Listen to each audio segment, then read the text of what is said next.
बिस्मिल्लाहिर्रहमानिर्रहीम। नाज़रीन, ये भाई मुख्तार साहब हैं, नस्टर कॉलोनी से तशरीफ़ लाए हैं। तो इनका जो है प्रोस्टेट इनलार्ज था, जिसकी वजह से इनका पेशाब बंद हो गया था और इसकी वजह से इनको पेशाब की थैली लगी हुई थी, नाली लगी हुई थी। तो अभी आप इनका इंटरव्यू करते हैं। जी भाईजान, आपको पेशाब की नाली कितने दिनों से लगी हुई थी? सर 4 दिन लगी रही है। 4 दिन लगी हुई रही। तो जब हमारी दवाई आपके पास पहुंची, अब ये खुद आ नहीं सकते थे, इनके एक दोस्त हैं, वो मेरे भी बड़े प्यार करने वाले हैं, हकीम एडवोकेट हनीफ मलिक साहब, वो दवाई लेकर गए थे इनकी मेरे पास से।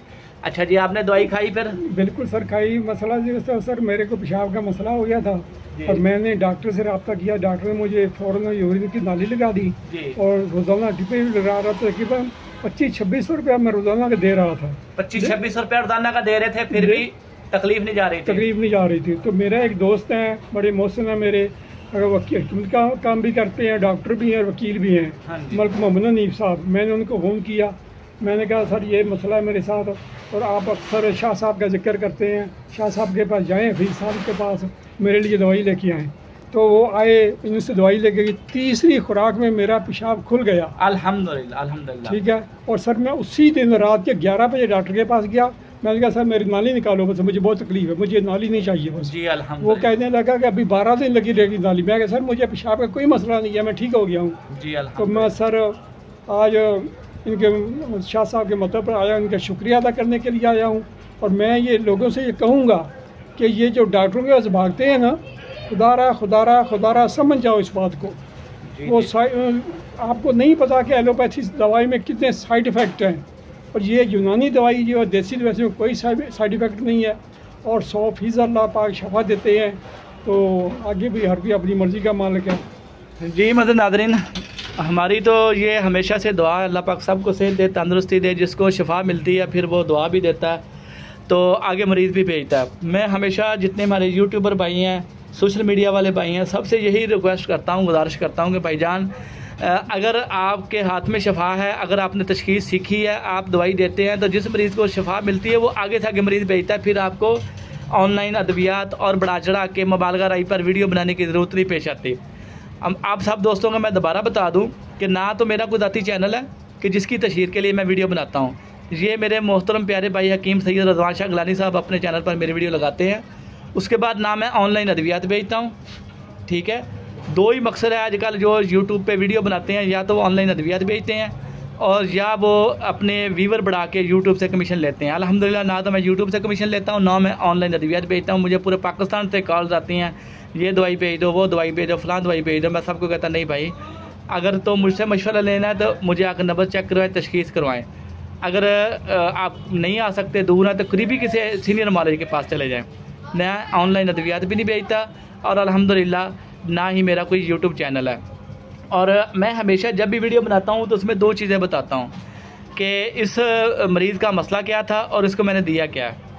तो ये जो बुज़ुर्ग हैं, इनको मैंने गुद्दी असाबी अद्वियात दी हैं, जिसमें मैं आपको बता देता हूँ। तरियाके गुर्दा है, हमारा नजरिया का नुस्खा है, गुद्दी असाबी संगे यहूद सजी खार वाला, और उसके साथ मैंने सूसी वर्मी दी है, वो नुस्खा भी सब दोस्तों को पता है, हल्दी मिर्ची सौंफ जीरा सफ़ेद रेमन गताई वाला। और इसके साथ सफ़ूफ रीठा दिया, ठीक है। सफ़ूफ रीठा हल्दी का और रीठे का 2 चीज़ों का मरकब है। इसके साथ मैंने इनको हाज़म 5 दी है।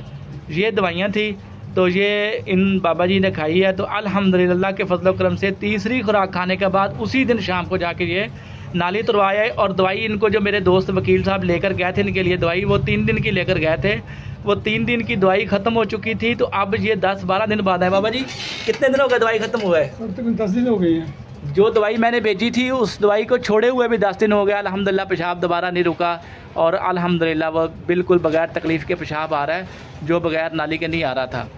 तो जो कुछ दोस्त ऐसे भी हैं जो ये समझते हैं कि दवाइयाँ शायद नऊज़ बिल्ला आर्जी तौर पे काम करती हैं, या नऊज़ बिल्ला कुछ स्टीराइड थी।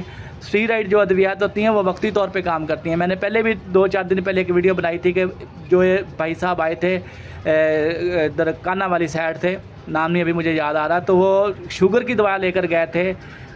तो 1 हफ़्ते की दवा लेकर गए, 2.5 माह बाद दोबारा आए हैं, तो 2.5 माह तक दोबारा उनकी शुगर नहीं बढ़ी। वो उन्होंने बताया था, इधर आपको वीडियो आपने देखी होगी कि उनकी 2.5 माह बाद भी रैंडम शुगर 146 थी। रैंडम शुगर 146 2.5 माह बाद, दवाई सिर्फ 1 हफ्ता खाई। अगर होता कि हमने कोई शुगर की दवाई दी है, स्टीराइड दिया होता, कोई केमिकल दिया होता, तो वो जितने दिन खाते उतने दिन फ़ायदा रहता ना। 2.5 माह बाद आए हैं तो अल्हम्दुलिल्लाह हमारी दवाई भी छोड़ी हुई थी, एलोपैथिक अद्वियात भी नहीं खा रहे थे, उसके बावजूद अल्हम्दुलिल्लाह रैंडम शुगर 146 है, जबकि WHO के मुताबिक 200 तक रैंडम शुगर नॉर्मल है। तो ये भाईजान मैं हमेशा यही कोशिश करता हूँ कि अपने तबीब भाइयों को ये तलकीन करता हूँ कि भाईजान नुस्खों के पीछे ना भागें, तशखीस सीखें, दर्जात मर्द सीखें, दर्जात दवा दें। तशखीस के मुताबिक जब आप अद्वियात देंगे तो अल्लाह पाक अपना फजल करता है, करम करता है, रहम करता है। तो सब दोस्तों से यही इल्तमास है, कोई चीज़ पूछनी हो, बतानी हो, तो टाइम लेना हो, व्हाट्सएप पे वॉइस मैसेज करें, काइंडली कॉल हरगिज़ ना करें। सब दोस्तों से मैं बार बार गुजारिश करता हूँ कि सारा दिन जो कॉल्स करते हैं, कभी हम नमाज़ पढ़ रहे होते हैं, कभी मरीज़ देख रहे होते हैं, तो बीच में कॉल आती है, तो अगर जो भी चीज़ आपने पूछनी बतानी है वॉइस मैसेज करना, कॉल नहीं करनी। नंबर नोट फरमा लें 0300 4930367 0349 30 360। अगर किसी ने टाइम लेना हो, आना हो, तो लाहौर चुंगी अमर सदू शंघाई